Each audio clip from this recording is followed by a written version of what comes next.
d'ailleurs. Tu ne sais même pas le prononcer. C'est Leviosa. Et pas Leviosa. C'est marrant, mais j'ai jamais compris la hype autour du Wingardium Leviosa, moi. Parce que si je devais résumer ma vie aujourd'hui avec vous, je dirais que c'est avant tout du Flipendo. Oui, Flipendo, oui, c'est peut-être l'école des jeux vidéo, ça. Hein. Team Flipendo, oui. Qu'est-ce qui m'a fait chier ce Flipendo? Bonjour à toutes et à tous, c'est Valou et bienvenue pour cette toute nouvelle vidéo, ce tout nouvel hors-série, ce nouvel interlude. Et ça faisait très longtemps que j'avais envie de parler de la saga Harry Potter, de l'univers Harry Potter au sein de ma chaîne, pour la simple et bonne raison que sur une chaîne YouTube qui parle de cinéma, je trouve que c'est indispensable, c'est inévitable à un moment donné de parler de l'univers Harry Potter, puisque c'est quand même un univers qui nous a bercé, qui a bercé énormément de générations avant moi, après moi. Et la sortie dans quelques jours des Animaux Fantastiques 2 m'a poussé un petit peu à aller plus loin, en tentant de vous proposer une analyse plutôt originale sur Harry Potter et le prisonnier d'Azkaban. Et là oui, là rien qu'à dire le titre du film, tu sens que ça peut être plutôt pas mal. Et avant d'entamer cette vidéo, je trouvais important de vous préciser qu'il n'y aurait aucun rapport entre l'univers cinématographique et l'univers des romans. Pour la simple et bonne raison que je me concentrerai exclusivement sur l'œuvre d'Alfonso Cuarón, donc le film à part entière, et aussi parce que vis-à-vis des fans, il est important de ne pas toucher aux œuvres de J.K. Rowling et que je ne m'y connais pas suffisamment pour vous proposer un contenu que je jugerai pertinent. Donc je vais me focaliser sur ce que je connais, sur ce que je sais, sur ce que j'aime, l'œuvre cinématographique d'Alfonso Cuarón. Laissons-le nager dans l'océan le plus profond ou planer au-dessus des nuages les plus hauts. Comme beaucoup d'entre vous, j'ai eu ma grande époque Harry Potter. Une époque particulière puisque si l'amour dure 3 ans, c'était exactement la même chose entre moi et la saga. Bien trop déçu par le travail de David Yates dans les opus suivants pour rester aussi amoureux de cette aventure. Et après un deuxième film, clairement destiné à me toucher, que l'on parle des mythes autour du basilic, d'araignées géantes ou de Quidditch fou, le coup de cœur arriva en 2004 avec le chef-d'œuvre d'Alfonso Cuarón, Harry Potter et le prisonnier d'Azkaban. Ulmos Maxima.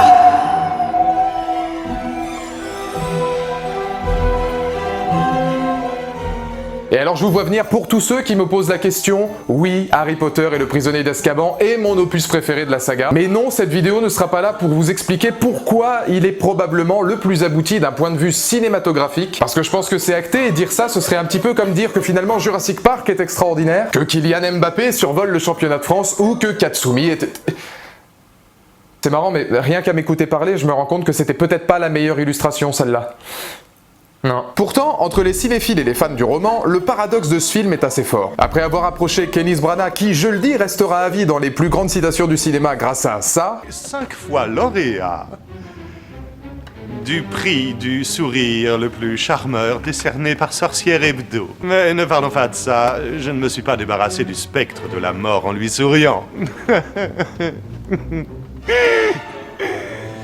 Et même Guillermo del Toro, ce sera finalement à Alfonso Cuarón d'adapter notre 3e année à Poudlard. La peur. Ce n'est donc pas un hasard si la Warner planchait déjà sur Guillermo del Toro avant lui. L'ambition était d'acquérir une mise en scène capable d'épouser la noirceur du récit et à ce niveau, Cuarón nous offre un film complètement différent des précédents. Tout au long de cette aventure, il pose son empreinte sur des scènes marquantes et capable de briser l'image de certaines féeries. Si le Quidditch, par exemple, était avant tout un moment festif laissant la place au rêve, Cuarón y installe ici une colorimétrie sombre, jouant sur la brume et une tempête environnante pour faire du plus grand spectacle magique de cet univers un moment oppressant, brutal et dont la peur se veut constante par la présence des détraqueurs. Détraqueurs qui, d'ailleurs, s'éloignent quelque peu du visuel imaginé par J.K. Rowling, le tout pour apporter une plus grande profondeur à son métrage et les modéliser à son style très personnel. L'arrivée des détraqueurs dans le Poudlard Express intronise alors officiellement, même si quelques symboles horrifiques comme les têtes flottantes popaient déjà un petit peu à droite à gauche, la peur dans le prisonnier d'Azkaban.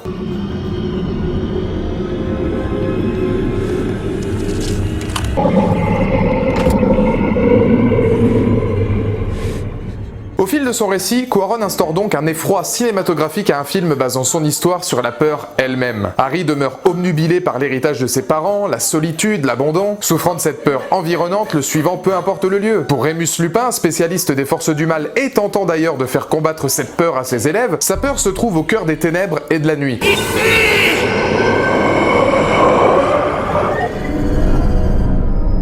Ridiculous.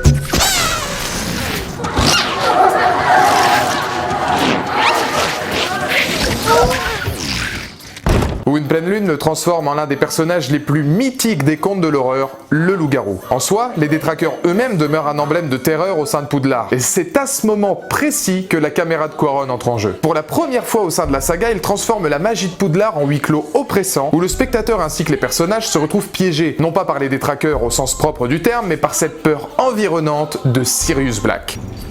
Tu demandes qui c'est? Tu demandes?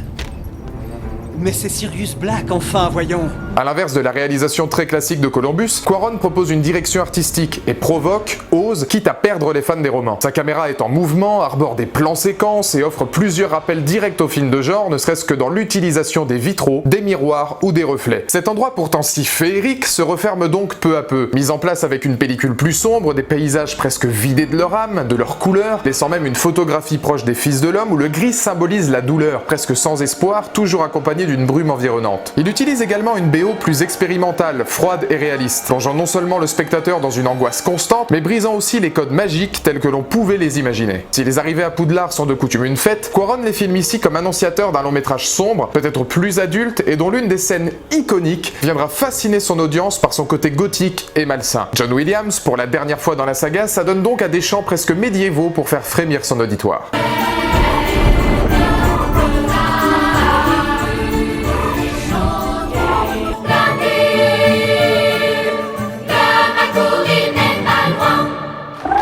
Il est donc clair qu'avec une base scénaristique se basant déjà sur des sujets plus humains, plus difficiles, tels que la mort, la souffrance, la cavale, on pourrait croire que le plus dur était fait, surtout avec un acteur de la trempe de Gary Oldman pour camper l'excellent Sirius Black. Severus, ne sois pas idiot. On peut pas s'en empêcher. Sirius, tais-toi. Tais-toi toi-même. Arrêtez-vous de vous chamailler comme un vieux coup.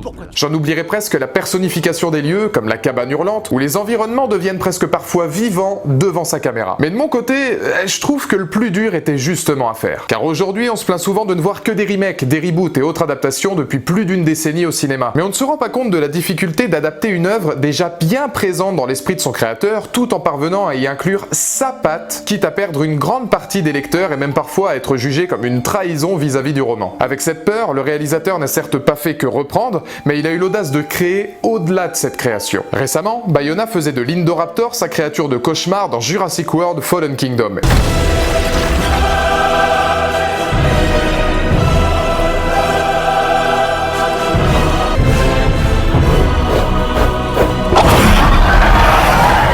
Et en 2004 donc, déjà, Alfonso Cuarón montrait la voie avec son Prisonnier d'Azkaban. Et alors je vous arrête tout de suite, je ne parle pas de Juan Antonio Bayona par simple plaisir de vous reparler de Jurassic World Fallen Kingdom.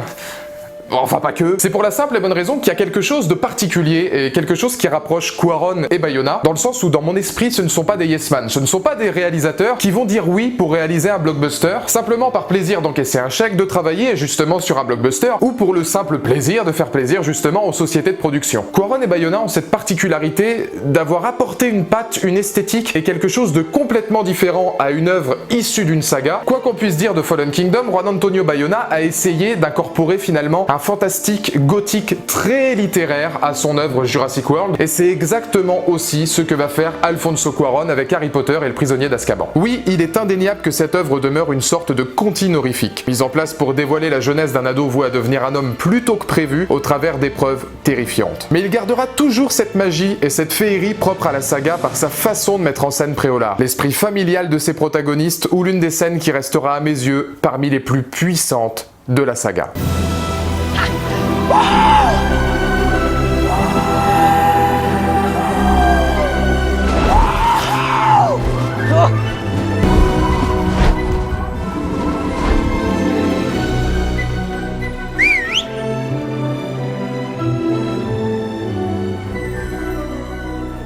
Voilà donc pourquoi je pense qu'aujourd'hui Harry Potter et le Prisonnier d'Azkaban est effectivement une comptine horrifique. C'est capable de faire flipper les petits, les moyens et les grands. Il y a cette patte finalement d'Alfonso Cuarón qui te fait prendre conscience qu'en termes d'aboutissement cinématographique, c'est peut-être l'œuvre la plus pertinente, la plus travaillée et sans aucun doute la plus riche. Et c'est quelque chose d'ailleurs d'assez particulier puisque ça se voit aussi au niveau des jeux vidéo, puisque le jeu vidéo Harry Potter et le Prisonnier d'Azkaban, qui est sorti sur PS2, est pour moi beaucoup plus adulte, beaucoup plus difficile aussi dans son gameplay que pouvaient l'être les précédents. On garde encore ce côté magique, mais à l'instar du film, finalement, on en fait quelque chose de complètement différent. Voilà pourquoi je pense que le film d'Alfonso Cuarón mérite d'être vu et mérite d'avoir une grille de lecture assez différente qui tend peut-être vers l'horrifique. En tout cas, dans les commentaires ci-dessous, n'hésitez pas à me donner votre point de vue. Est-ce que vous aussi, vous avez flippé quand vous avez regardé Harry Potter 3 ? Parce que moi, ouais.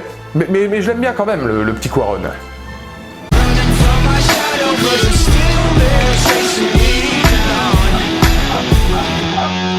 That felt pretty cool.